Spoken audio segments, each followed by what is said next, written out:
اعوذ باللہ من الشیطان الرجیم، بسم اللہ الرحمن الرحیم۔ ہمارا موضوع دنیا کی محبت ہے۔ دنیا کی محبت کیا ہے؟ یہ ایک دینی شخصیت کے لیے بڑا اہم سوال ہے۔ اس کی وجہ یہ ہے کہ ہم یہ دیکھتے ہیں کہ قرآن مجید میں دنیا کی محبت پر تنقید کی گئی ہے۔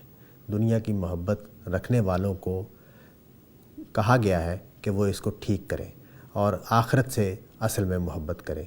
پھر یہ ہے کہ ہماری امت میں ایسی شخصیتیں پیدا ہوئی ہیں جنہوں نے بڑی فقیرانہ زندگی بسر کی ہے، دنیا کی لذتوں کو چھوڑ دیا، دنیا کی زینتوں کو چھوڑ دیا، اور ہمارا خیال یہ ہے کہ انہوں نے واقعی دینی زندگی کا تقاضا پورا کر دیا، حق ادا کر دیا دین کے تقاضوں کو پورا کرنے کا۔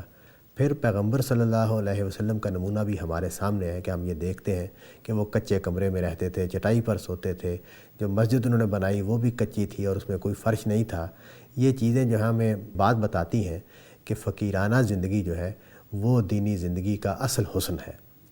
چنانچہ لوگ جو دنیا میں اچھے حالات میں رہتے ہیں وہ ایک طرح کے احساس میں مبتلا رہتے ہیں کہ ہم دنیا دار لوگ ہیں، ہم دین کے تقاضے صحیح معنی میں پورے نہیں کر سکتے۔ یہ سوال، اس کا ہم جواب دیں گے۔ عرض یہ ہے کہ اللہ تعالیٰ نے دنیا کی نعمتوں کو خیر قرار دیا ہے۔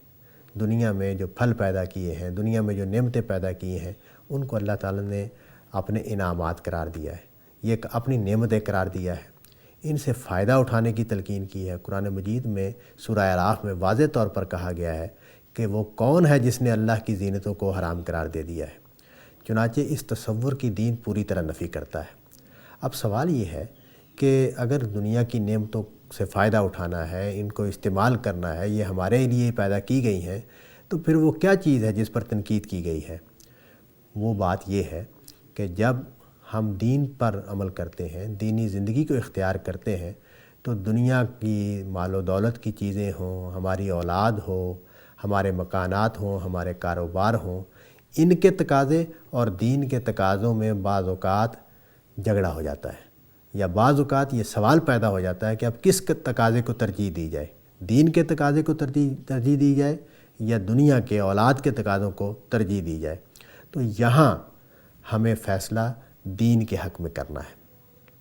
اگر ہم نے ایسا طریقہ اختیار کیا، اس طریقے سے اپنی زندگی کو منضبط کیا کہ ہم دین پر پوری طرح عمل کر رہے ہیں، دین کے تقاضوں کو پورا کر رہے ہیں، جب جب دین کا کوئی تقاضا سامنے آتا ہے تو ہم اس کے لیے حاضر رہتے ہیں، تیار رہتے ہیں، اور اس تقاضے کو اپنی استطاعت، اپنی استعداد اور اپنی حیثیت کے مطابق پورا کرتے ہیں، تو ہم متوازن زندگی گزار رہے ہیں۔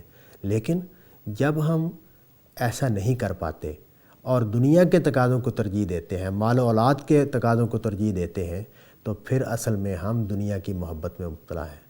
دین کے تقاضوں کو پورا کرنا، دینی زندگی کے تقاضوں کو اختیار کیے رکھنا، ان کو ہر حال میں ترجیح دیے رکھنا، ان کو کسی صورت میں پیچھے نہ پڑنے دینا، یہ مطلوب ہے۔ اور جب اس تقاضے کو ہم پورا کرتے ہوئے دنیا کے معاملات کرتے رہتے ہیں، کاروبار کرتے ہیں، اچھا لباس پہنتے ہیں، اچھا کھانا کھاتے ہیں، اچھے گھر میں رہتے ہیں، مناسب ماحول اپنے لیے پیدا کرتے ہیں، تو یہ چیزیں دین کے خلاف نہیں ہیں، دین کے مطابق ہے۔ اللہ تعالیٰ یہی چاہتے ہیں۔ سورہ جمعہ میں یہ بتایا کہ پھر اللہ کے فضل کو تلاش کرنے کے لیے نکلو، یعنی رزق کمانے کو اللہ کے فضل کو تلاش کرنے سے تعبیر کیا گیا ہے۔ تو یہ اس کی اصل حقیقت ہے۔ ہم اصل میں جب دنیا کی محبت میں مبتلا ہوتے ہیں تو دین کے تقاضوں کو چھوڑنا شروع کر دیتے ہیں۔ نماز جاتی ہے تو جا رہی ہے، اگر دین کو کسی مدد کی ضرورت ہے تو ہمیں اس کی پرواہ نہیں ہے، دین کسی ابتلا میں ہے تو ہمیں اس سے کوئی دلچسپی نہیں ہے۔ یہ چیزیں ایک دوسری انتہا ہے۔ یہاں یہ بات بھی واضح رہے کہ جو لوگ دنیا میں اپنی ذمہ داریوں کو ادا نہیں کرتے، باپ کی حیثیت سے، خامد کی حیثیت سے، بیٹے کی حیثیت سے، بھائی کی حیثیت سے، جو ہماری ذمہ داریاں ہیں وہ بھی دینی تقاضے ہیں، اور وہ دینی ذمہ داریاں بعض اوقات دنیوی کاموں سے پوری کی جاتی ہیں، یعنی ہم کمائیں گے تو کچھ تقاضے پورے کریں گے، کوئی کام کریں گے تو ان کے تقاضے پورے کر پائیں گے۔ تو یہ چیزیں بھی اپنی جگہ پر ملحوظ رہنی چاہیے۔ اصل مطلوب توازن ہے، اور توازن سے کیا مراد ہے؟ توازن سے مراد یہ ہے کہ دینی احکام ترجیح حاصل کیے رکھیں اور دینی احکام کے تقاضے پورے کیے جاتے رہیں، اس کے ساتھ ساتھ ہم دنیا کے جو کام ہیں وہ بھی اپنے طریقے پر انجام دیتے رہیں۔ اس کے لیے اللہ تعالیٰ نے ہمیں سمجھ دی ہے۔ دین میں اللہ تعالیٰ نے ہمیں احکام دیے ہیں، کچھ چیزوں سے روکا ہے، کچھ چیزوں کو کرنے کو کہا ہے، اور دنیا کی زندگی گزارنے میں اللہ تعالیٰ نے ہمیں صلاحیت دی ہے، عقل دی ہے، اس کے مطابق ہم زندگی گزار رہے ہیں۔ ہم جیسے کاروبار کرنا چاہیے اس کو سمجھتے ہیں، ہم جیسے کھیتی باڑی کرنی چاہیے اس کو سمجھتے ہیں، جیسے گھر چلانا چاہیے اس کو سمجھتے ہیں۔ تقاضا صرف یہ ہے کہ اپنی عقل کے مطابق ان کاموں کو انجام دیتے ہوئے کبھی بھی دین کو نہ بھولا جائے، کبھی بھی آخرت کو نہ بھولا جائے، اور دینی زندگی کے تقاضوں کو بتمام و کمال پورا کیا جائے، اور یہاں تک کہ اگر جان اور مال بھی قربان کرنا پڑے، دین کا تقاضا یہ ہو تو اس کے لیے بھی ہم تیار رہیں۔ یہ ہے دنیا کی محبت سے بچے ہوئے رہنا۔ اور اگر دین کے تقاضے مجروح ہو رہے ہوں، دین کے تقاضوں کو چھوڑا جا رہا ہو، تو یہ دنیا کی محبت میں مبتلا ہونا ہے۔ یہ وہ چیز ہے جس میں قرآن مجید میں تنقید کی گئی ہے۔